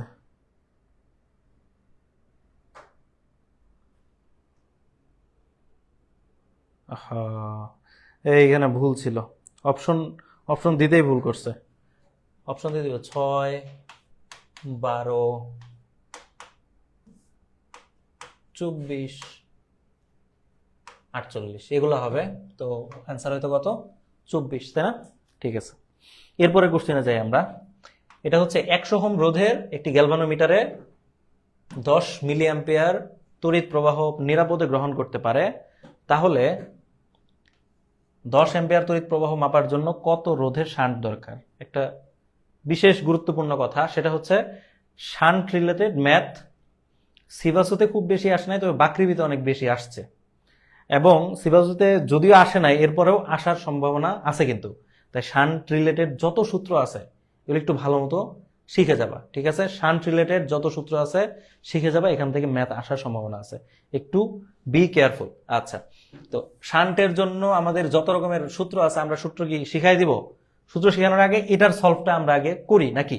আচ্ছা, তোমরা সবাই জানো এস ইকুয়াল কি যেন হয়, r/n-1, এটা একটা সূত্র আছে, তাই না? S equal r/n-1। এখানে এনটা কি?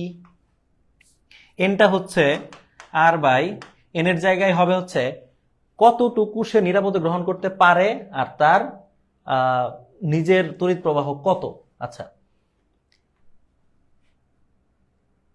দেখো মাপতে হবে হচ্ছে 100 ওহম, না সরি, এই যে সে নিরাপদে নিতে পারে হচ্ছে 10 মিলি অ্যাম্পিয়ার। আচ্ছা, আর নিতে হবে কতটুকু?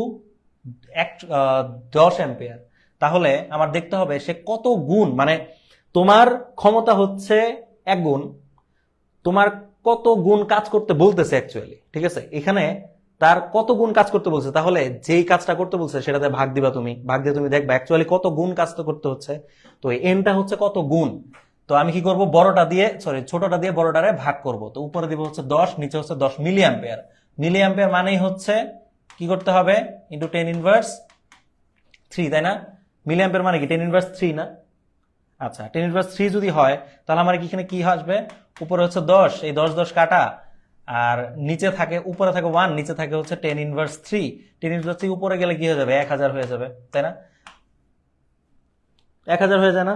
তো আলটিমেটলি এটাও হচ্ছে একদম কমন সেন্স, যে উপরে হচ্ছে তোমার এই 10 কাটা যায়, মিলি অ্যাম্পিয়ার ছিল, অ্যাম্পিয়ার বানাইতে হবে, তার মানে কি 1000 গুণ। তো 1000 গুণ করতে হবে, তো এন এর মানটা হচ্ছে 1000, তো এন এর মানটা তুমি 1000 বসাও, -1। আর উপরে কি ছিল আর এর মান? আর এর মান ছিল 100। তো 100 ভাগ 1000 -1 মানে 999 দিয়ে ভাগ করলে কত হবে বলো? এটার অ্যান্সার কত হবে? সবাই জানো এটার অ্যান্সার কত হবে, 0.1 হবে। কিভাবে? এই যে 999 আর 1000 কি প্রায় সমান, তো তুমি 100কে যদি 1000 দিয়ে ভাগ করো তাহলে কত হয়, 0.1 হয়। আর 1000 দিয়ে ভাগ করা 999 দিয়ে ভাগ করা সেম কথা। তো মোটামুটি ওই যে 0.1111 এরকম কিছু একটা মান আসবে, সেটা দরকার নাই তোমার, 0.1 জানলেই হবে। বুঝতে পারছো? তো এটা হচ্ছে এই যে শান্টের, এটা হচ্ছে জেনারেল একটা সূত্র। এর পাশাপাশি আরো কিছু সূত্র আছে, এই সূত্রগুলো আমি একটু দেখাই দিচ্ছি, সবাই একটু শান্ত মতো এগুলা দেখে নিবা, ঠিক আছে? এই পোলাপান, এই ম্যাথটা তো বুঝছো তাই না? এটা যদি বুঝে থাকো, আমি শান্ট রিলেটেড যত সূত্র আছে এগুলো একটু দেখাই দিব। শান্ট থেকে ম্যাথ আসার খুব সম্ভাবনা আছে, শান্টের সব সূত্র তোমাদের জানতে হবে, এবং অনেক ভ্যারাইটির ম্যাথ হয়, অনেক টাইপের ম্যাথ হয় এখান থেকে, এবং প্রত্যেকটা টাইপ তোমার জানতে হবে। আর প্রত্যেকটা সূত্র জানলেই তুমি মোটামুটি টাইপগুলো জানতে পারবে। বুঝতে পারছো?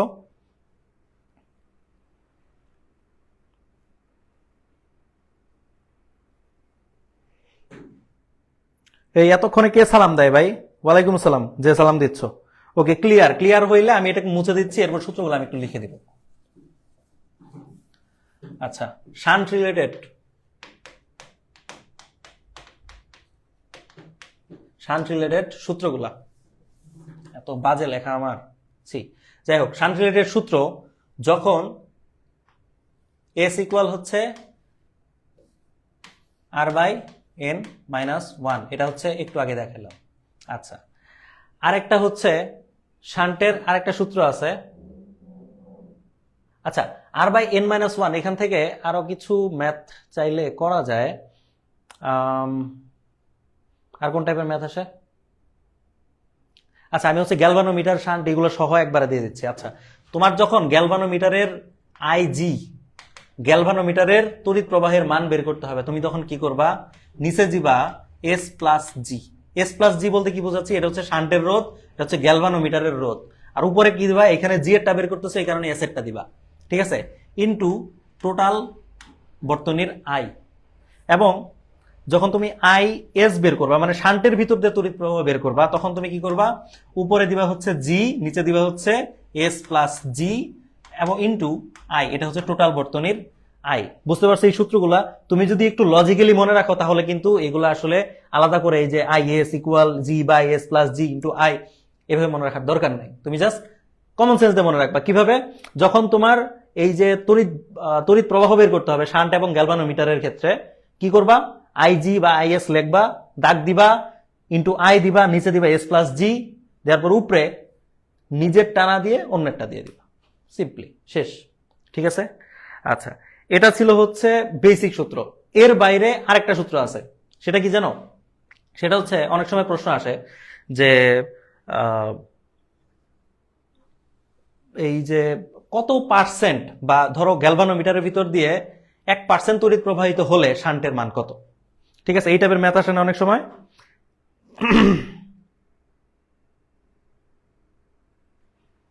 এই টাইপের অনেক সময় কিন্তু ম্যাথ আসে যে 1% বা 10% গ্যালভানোমিটার দিয়ে তড়িৎ প্রবাহিত হলে তাহলে টোটাল বর্তনীর যে শান্টের মান, শান্টের মানটা কত হবে। তো এই টাইপের ম্যাথের ক্ষেত্রে তোমার কি সূত্র ইউজ করতে হবে?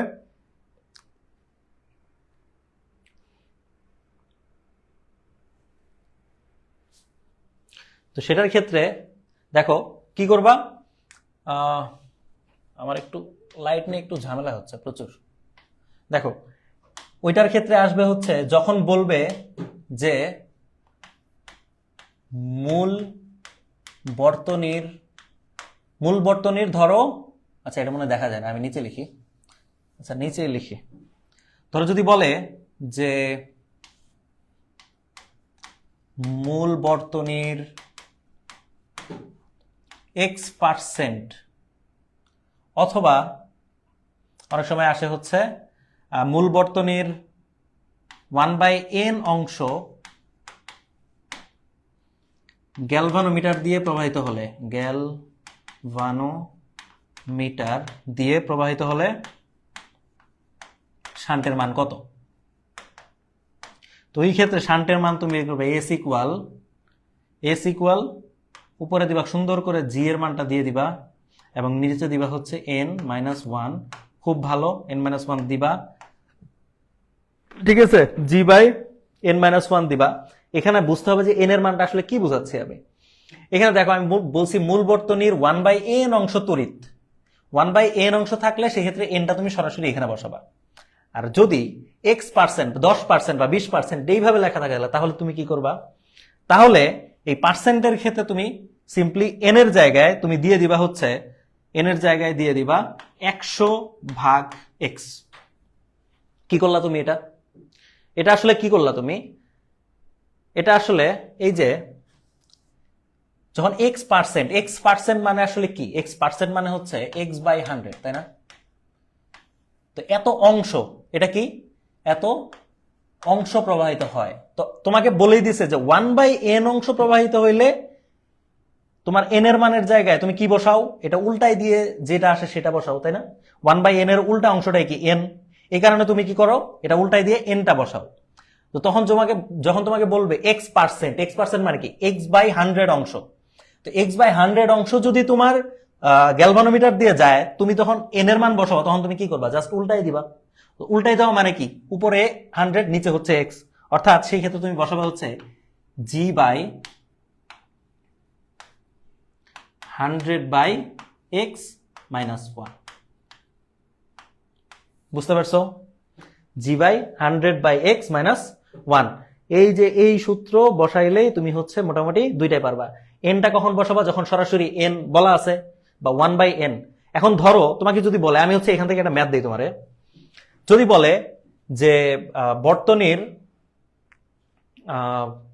5% না, ধরো টোটাল বর্তনীর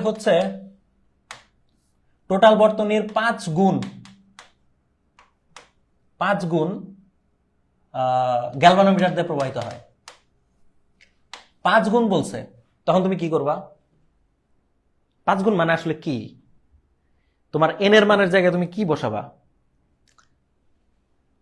5 গুণ মানে হচ্ছে এই যে 1/n যেটার টোটালটার মান হচ্ছে 5 গুণ। তাহলে তুমি n এর মান যখন বের করবা তখন কি 1/5 হয়ে যাবে না? তো তোমার n এর মান তোমার বসাইতে হবে কি 1/5। বুঝতে পারছো? আর যদি বলে যে 1/4, তার মানে কি 1/4 ইকুয়াল হচ্ছে n, না সরি 1/4 মানে হচ্ছে 1/n। তো আলটিমেটলি 4 ইকুয়াল হচ্ছে n। কিন্তু যদি তোমাকে সরাসরি ফ্র্যাকশন না দিয়ে কোনো একটা পূর্ণমান দিয়ে দেয়, তখন তোমার বুঝতে হবে সেখানে কি আছে, সেটাকে আবার উল্টাই দিতে হবে। তো উল্টাই দিয়ে তুমি হচ্ছে সেখানে বসাই দিবা। বুঝতে পারছো? আশা করি বুঝছো। আর এটার সলভ তো আমি আগে করাই দিছি। এই ছিল হচ্ছে শান্ট রিলেটেড সূত্র। এটা হচ্ছে স্পেশাল সূত্র যেটা দিয়ে মাঝে মাঝে ম্যাথ আসে, আর এগুলা থেকেও ম্যাথ আসে। এই দুইটা সূত্র, এগুলা খুব ইম্পর্টেন্ট। প্রত্যেকটা সূত্র শান্টের ক্ষেত্রে, এই প্রত্যেকটা সূত্র হচ্ছে ইম্পর্টেন্ট, এগুলা দিয়ে ম্যাথ আসার খুব সম্ভাবনা আছে। বুঝতে পারছো শান্ট রিলেটেড ম্যাথ? আমাকে একটু জানাও সবাই, শান্ট নিয়ে কোনো ঝামেলা থাকবে কিনা। আর অনেকে কি করে, যে x% এবং এটার জন্য আলাদা সূত্র শিখে, কোনো দরকার নাই। তুমি হচ্ছে g/n-1 শিখবা, এরপরে x% থাকলে n এর জায়গায় কি দিবা, 100 ওই সংখ্যাটা দিয়ে দিবা, শেষ। বুঝতে পেরেছো বন্ধুরা? আমরা ম্যাথ কি করে ফেলছি, শেষ করে ফেলছি। তো শেষ যদি করে থাকি, শেষ না, না আরেকটু আছে। আচ্ছা, আরেকটু থাকলে আমরা আরেকটু সলভ করি। বলছে যে একটি অ্যামিটার 5 অ্যাম্পিয়ার বিদ্যুৎ নিরাপদে মাপতে পারে। অ্যামিটারের অভ্যন্তরীণ রোধ হচ্ছে আর, তাহলে ওই অ্যামিটার দ্বারা 7.5 অ্যাম্পিয়ার বিদ্যুৎ মাপার জন্য শান্টের রোধের কত শান্টের যে রোধ, মানে যেই শান্টটা দরকার তার রোধের মান কত। তো অবশ্যই ওই যে আগের মতো চলে আসবে ম্যাথ। কি করব, শান্টের এস ইকুয়াল কি হবে, r/n-1, তাই না? তো এখানে আর এর মান কত দেওয়া আছে, আর এর মান অভ্যন্তরীণ রোধ, এই যে আর দেওয়াই আছে অলরেডি, তো আর থাকবে। আচ্ছা, এন এর মান নিচে হচ্ছে n-1, এন এর জায়গায় আমি কি বসাবো? এন এর জায়গায় আমি বসাবো হচ্ছে কতটুকু মাপতে পারে এবং কতটুকু মাপতে বলা হয়েছে সেটা। তো এখানে কতটুকু মাপতে বলা হয়েছে তারে, সে এটা মাপতে পারে, মাপতে বলা হয়েছে ওইটা, তার মানে বড়টা হচ্ছে উপরে 7.5/5 মাইনাস কি হবে 1 হবে। তো এখানে যদি আমি সলভ করি, উপরে আছে আর, নিচে হচ্ছে এই 5 আর হচ্ছে 7.5 মাইনাস 5, এরকম আসতেছে না? এরকম যদি আসে তাহলে আমি কি এরকম একটা মান পাবো যে আর বাই নিচে হচ্ছে 7.5 থেকে 5 বাদ দিলে 2.5 ভাগ হচ্ছে 5, 2.5 ভাগ 5, এটা দিয়ে এটার মধ্যে যে দুইবার, এই দুইটা যদি উল্টায় দিই তাহলে চলে আসবে 2r। তাহলে অ্যান্সার কি হবে বলো? অ্যান্সার কি হবে? এই নাম্বারটা। বুঝতে পারছো? হ্যাঁ, আচ্ছা, অনেকেই অ্যান্সার দিছে, খুবই ভালো, খুবই ভালো।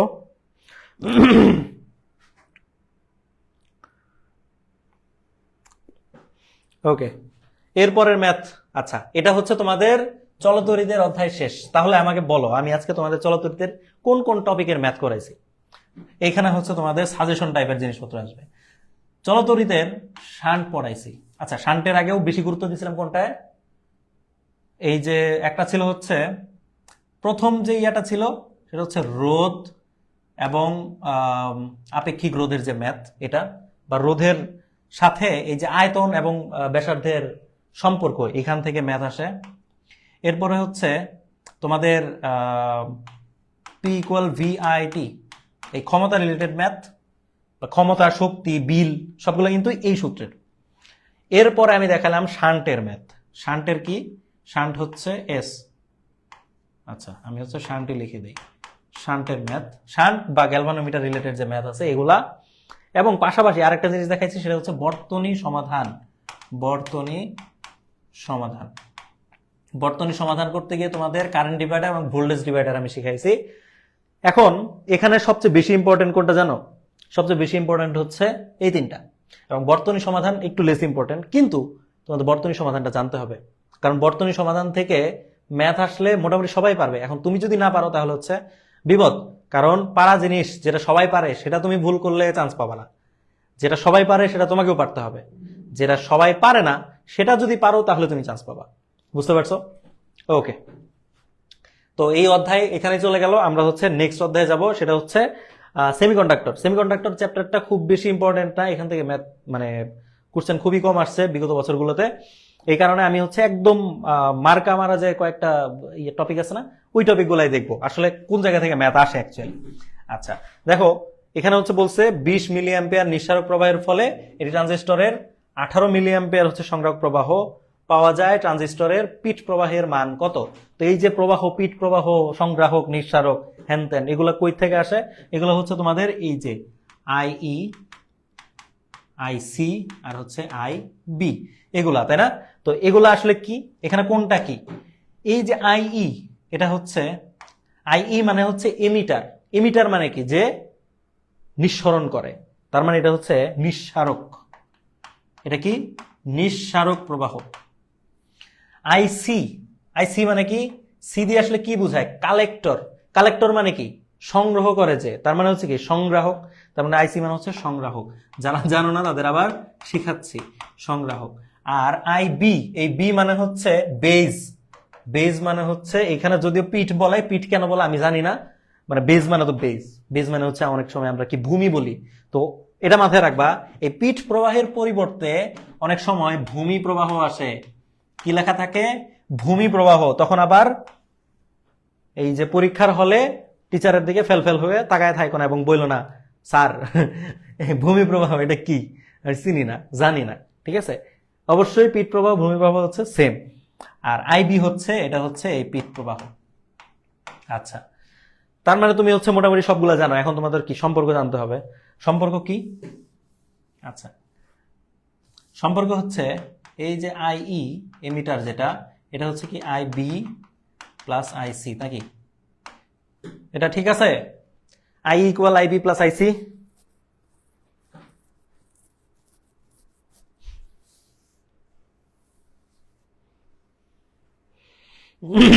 সারি আর অন্তিক খুব সুন্দর একটা টেকনিক বলছো। এই টেকনিক শিখতে গিয়ে আবার তো উল্টাপাল্টা হয়ে যেতে পারে। কিভাবে? তো তুমি বললা যে ই এর অবস্থান হচ্ছে বি আর সি এর পরে, তাই না? তো বি আর সি এর পরে যেহেতু, আমি তো এইভাবে সিরিয়ালে মাথায় রাখতে পারি যে আচ্ছা যেহেতু সিরিয়ালে পরে, পরীক্ষার হলে গিয়ে আমার মনে হলো যে বি সি ই, তার মানে B equal C plus E. পরীক্ষার হলে এই যে এগুলা কনসিকুয়েন্স মানে কনফ্লিক্ট করে এমন কিছু মনে রাখবে না, ঠিক আছে? এটা কি সূত্র দিয়ে মনে রাখার জিনিস? I equal I B plus IC সূত্র দিয়ে মনে রাখার জিনিস? বলো, সূত্র আলাদা করে এগুলা করতে জানে, এগুলোতে আরো মাথা কেচাল বাজবে, ঠিক আছে? দরকার নেই এগুলা কেচালের। আচ্ছা, এখানে আমার কি লাগবে? পিট প্রবাহ মানে আইবি এর মান লাগবে। আইবি এর মান যদি আমি বের করতে চাই তাহলে কি করতে হবে বলো তো? এই যে আইই মাইনাস আইসি, তো আইই এর মান দেখো দেওয়া আছে, এটা হচ্ছে কি আইই 20 মিলি অ্যাম্পিয়ার মাইনাস ট্রানজিস্টরের এত হচ্ছে কি সংগ্রাহক প্রবাহ। সংগ্রাহক প্রবাহ মানে কি? সি কালেক্টর, তার মানে 18 যদি বাদ দিয়ে দেয় তাহলে থাকে কত? 2, তো 2 মিলি অ্যাম্পিয়ার। এটা কি অ্যান্সার না? আচ্ছা, এটা সবাই পারো আমি জানি, এরপরও আমি একটু দেখাই দিলাম যারা পারো না তাদের জন্য। এরপরের ম্যাথটাই আমরা যাই, সেটা হচ্ছে, আচ্ছা এটা আমরা পরে আসবো, আগে এটা সলভ করবো। বলছে কোন ট্রানজিস্টরের আইসি 0.95 এবং আইই হচ্ছে 1 অ্যাম্পিয়ার হলে এদের প্রবাহ বিবর্ধক কত হবে? এদের প্রবাহ বিবর্ধক কত হবে? তো প্রবাহ বিবর্ধক বা এরপরে হচ্ছে কারেন্ট গেইন বা এই যে আলফা, এগুলার মান নিয়ে হচ্ছে তোমাদের ম্যাথ বের করতে হবে, ঠিক আছে? আচ্ছা, প্রবাহ বিবর্ধন গুণক আলফা, আর হচ্ছে আরেকটা জিনিস আছে, সেটা কি? কারেন্ট গেইন বা বিটা বা প্রবাহ লাভ। এটা হচ্ছে প্রবাহ বিবর্ধন গুণক প্রবাহ লাভ। প্রবাহ বিবর্ধন গুণক আলফা আছে না, এখানে কি আছে? বিটা। আচ্ছা, এখানে বলো কোনটার ক্ষেত্রে কি হবে দেখি। এখানে দেখি উল্টাপাল্টা করো কিনা কে। ম্যাথ, আচ্ছা এটা সবাই জানে, 0.95 হবে অ্যান্সার।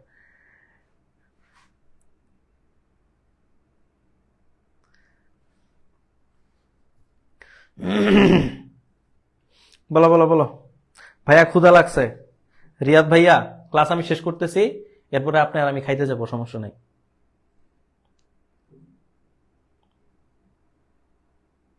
এই আলফা, আচ্ছা। আচ্ছা, এটা সবাই জানে, এটা সবাই জানে। আচ্ছা, জানো যেহেতু আমি বলি, এই যে বিটা আছে, ঠিক আছে, আর আলফা আছে, দুইটার ক্ষেত্রে তুমি কি দিবা? এই যে উপরে হচ্ছে আইসি দিবা, সরি ভুল বলেছি, দুইটার ক্ষেত্রে আইসি হবে না। আচ্ছা দেখো কি হবে, আইসি বাই আইই, এটা হবে হচ্ছে আইসি বাই আই ই, আর এটা কি হবে? IC by I B. এরকম না? এরকম কি না? আলফার নিচে আইসি, আলফার নিচে আইসি, সিরিয়াস?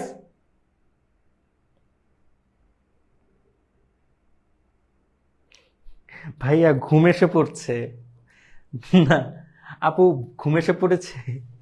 সি সি সি, এইসব জিনিসপত্র কেন বলো? ক্লাসের মধ্যে এগুলো মনে রাখাতে নাই। দেখো, এই একজনে বলছে আলফার নিচে হচ্ছে আইসি, আলফার নিচে মানে আলফা বাই আইসি ইকুয়াল হচ্ছে আইই,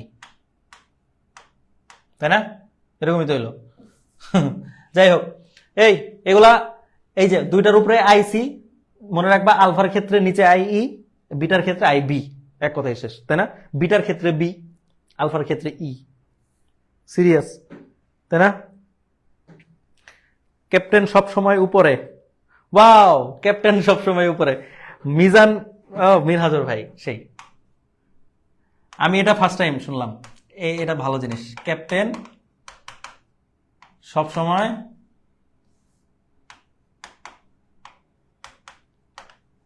উপরে। ওয়াও, এখানে একটা কথা আছে, ক্যাপ্টেন সবসময় উপরে থাকে না, ক্যাপ্টেন সবচেয়ে বেশি প্যারা খায়।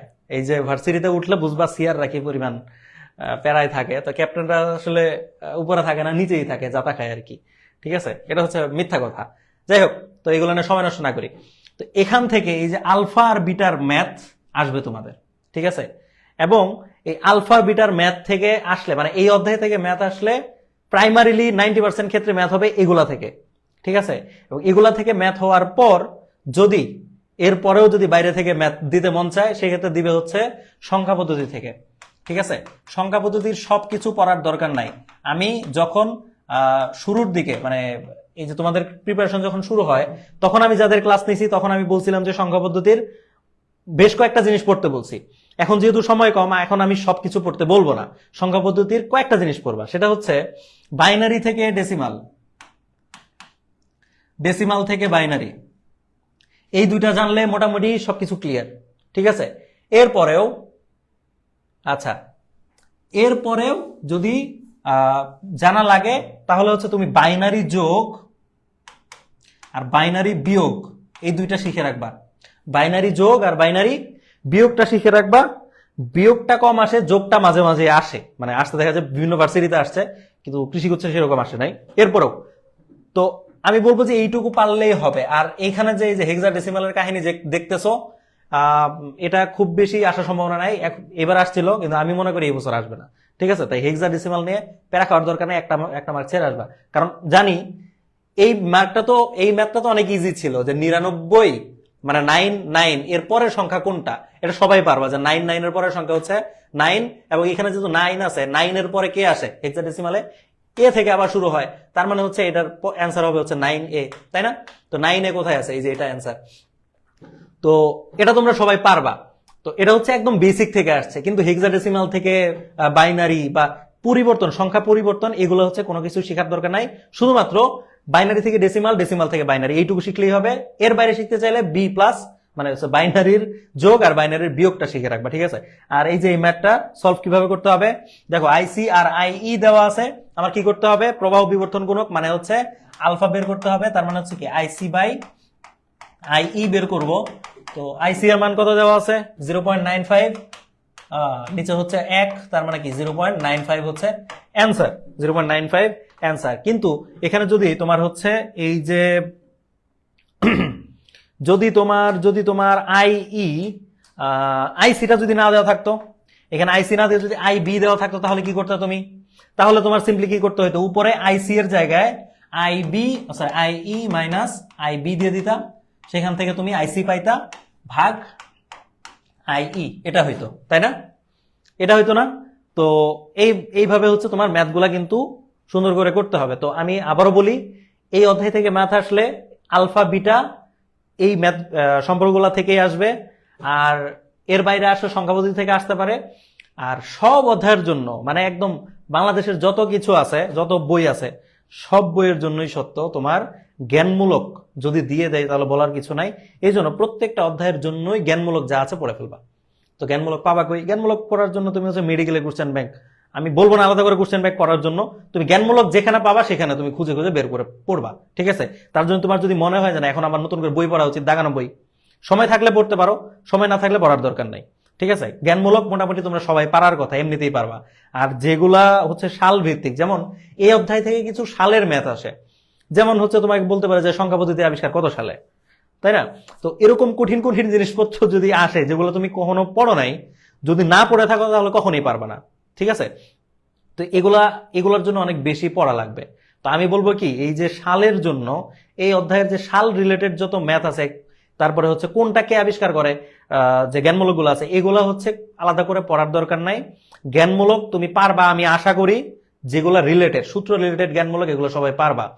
তো জ্ঞানমূলকে যদি সময় নষ্ট করে তাহলে অনেক বেশি সময় নষ্ট হবে। সেই সময়টা তুমি কি কোথায় ব্যয় করবা? সেই সময়টা তুমি ম্যাথ সলভিং এ ব্যয় করো, তাহলে অনেক বেশি উপকার পাবা, ঠিক আছে? আলাদা করে জ্ঞানমূলক পড়ার দরকার নাই। এইচএসসির মূল বইয়ের অনুশীলনী, তারপরে হচ্ছে ভার্সিটি কো এবং কৃষি প্রশ্ন ব্যাংক, এই তিনটা কমপ্লিট করলেই এনাফ আমার মনে হয়, ঠিক আছে? এর বাইরে কোনো কিছু পড়ার দরকার নেই।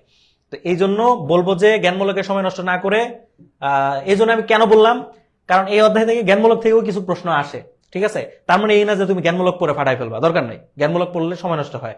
আর ম্যাক্সিমাম 4টা প্রশ্ন আসে, তুমি 3টা এমনিই পারবা, না পড়েই পারবা, দরকার কি পড়ার, ঠিক আছে?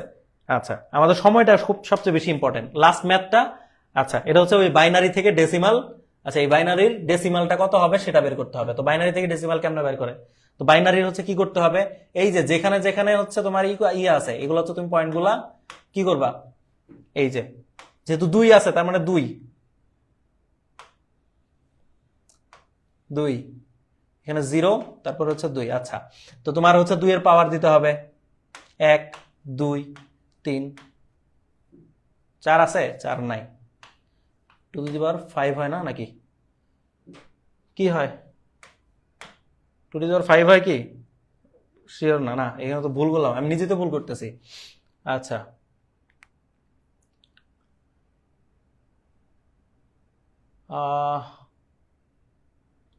এক, আচ্ছা প্রথমটা হচ্ছে 0 1 2 3, তার মানে 2 টু দি পাওয়ার 3, এরপর হচ্ছে 0 2 টু দি পাওয়ার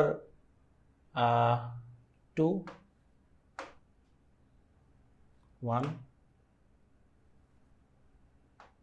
0। এই হইছে, আমি নিজে তো ভুলে গেছি। 8 4 2 হইল কি, মনে হয় না হইছে।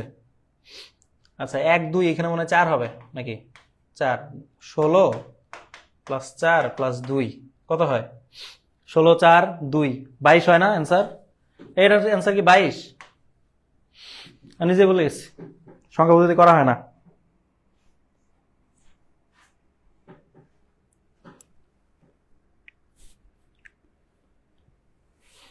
বি হবে 23 হয়, সিরিয়াস? ও আচ্ছা, 2 টু দি পাওয়ার 0 তো 1, সরি, সামথিং টু দি পাওয়ার 0 হচ্ছে 1, ভুলেই গেছি।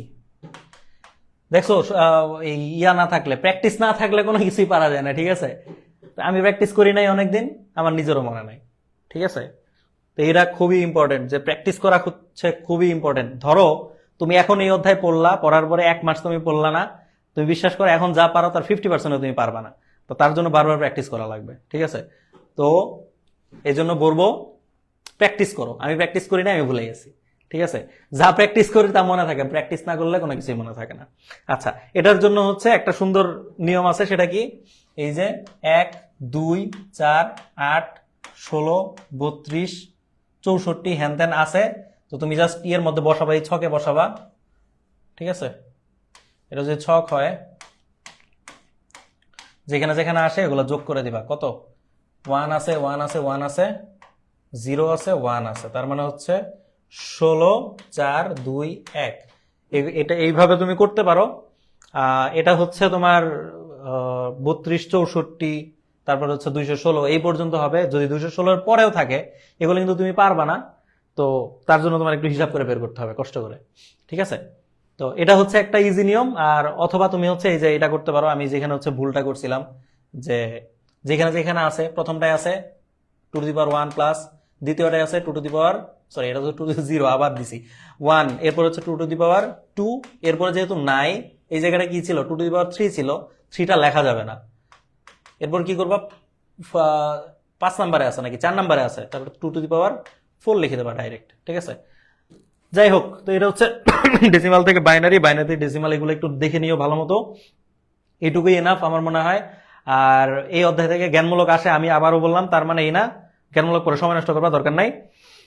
আর এরপরে তোমাদের ফিজিক্সের আমার মনে হয় আর কোনো ক্লাস নাই, তোমাদের প্রবলেম সলভিং ক্লাস আছে, এই ক্লাসগুলো তোমাদের আমি করাবো। ফিজিক্সের একটা প্রবলেম সলভিং ক্লাস হবে, বা রিভিশন ক্লাস বলতে পারো অনেকটা। তোমাদের যত রকমের প্রবলেম আছে পুরো ফিজিক্সের, এগুলো নিয়েই আশা করি একটা ক্লাস হবে। প্রবলেম বলতে আমি এটা বোঝাচ্ছি না কঠিন কঠিন জিনিসপত্র না, প্রচলিত কনসেপ্টের ভিতর, মানে যেগুলো ইম্পর্টেন্ট সেই কনসেপ্টের ভিতর অনেক সময় তোমাদের সামান্য ছোটখাটো প্রবলেম থাকে, যে এই কনসেপ্টটা বুঝতেছি না, বা এটা কিভাবে হইলো, এটা জিনিসপত্র নিয়ে আবার আলোচনা করব, যাতে তোমাদের ওভারঅল একটা রিভিশন হয়ে যায় একটা ক্লাসে, ঠিক আছে? চাইলে একটা সাজেশন ক্লাস দিতে পারতাম, সাজেশন ক্লাস, ও ভালো কথা, সুন্দর। একটা জিনিস বলি, এটা আমার মনে হয়েছে বলা উচিত, তাই আমি বলতেছি। সাজেশন, সাজেশন আসলে কি? সাজেশন তোমার হইতে পারে যে তুমি কোন টপিকগুলা বাদ দিতে পারো, ঠিক আছে, বা কোন টপিকগুলা পড়তে পারো।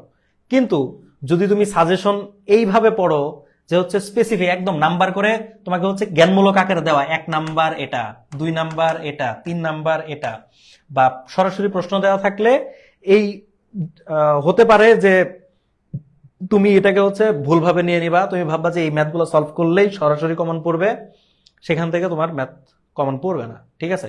এই কারণে আমি বলবো যে এই টাইপের সাজেশনের দিকে না গিয়ে, বা সাজেশন ক্লাস, আমি এবার কিন্তু আমরা সাজেশন ক্লাস নিতে পারতাম কিন্তু নিই নাই। তার অন্যতম কারণ হচ্ছে পোলাপান মিসলিড হয় অনেক বেশি। তোমরা দেখা যাবে যে তোমরা আশা করবে যে এখান থেকে সব আসবে, কিন্তু আসবে না, ঠিক আছে? এই কারণে সাজেশন ক্লাসের পরিবর্তে আমি বলবো যে যেটা তোমাদের আসলেই কাজে লাগবে সেই জিনিসগুলা করা, ঠিক আছে? তোমরা হচ্ছে সাজেশন পড়া বাদ দিয়ে পুরো জিনিসটা একবার রিভিশন দাও, কাজে লাগবে।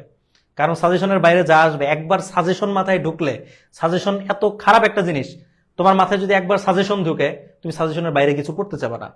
এটা হচ্ছে আমাদের মনস্তাত্ত্বিক একটা বিষয়, যে সাজেশন পাইলে আর কিছু পড়তে ইচ্ছা করে না।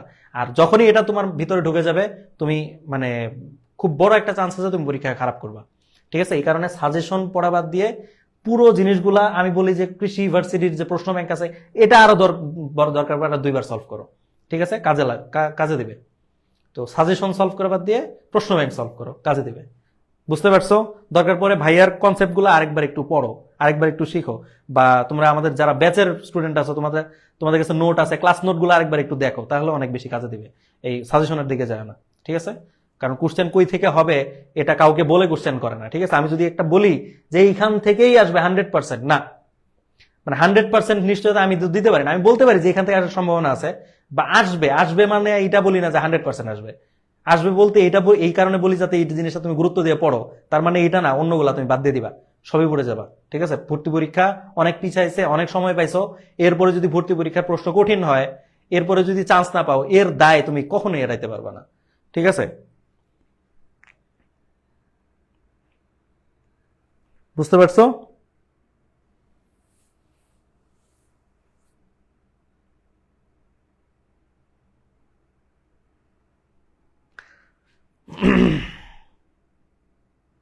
হ্যাঁ, এটা এটা অনেক সময় হয় যে স্কিপ করে গেছো, পরীক্ষা হলে গিয়ে দেখছো যে ওইগুলা চলে আসছে, তখন তুমি কি করবা?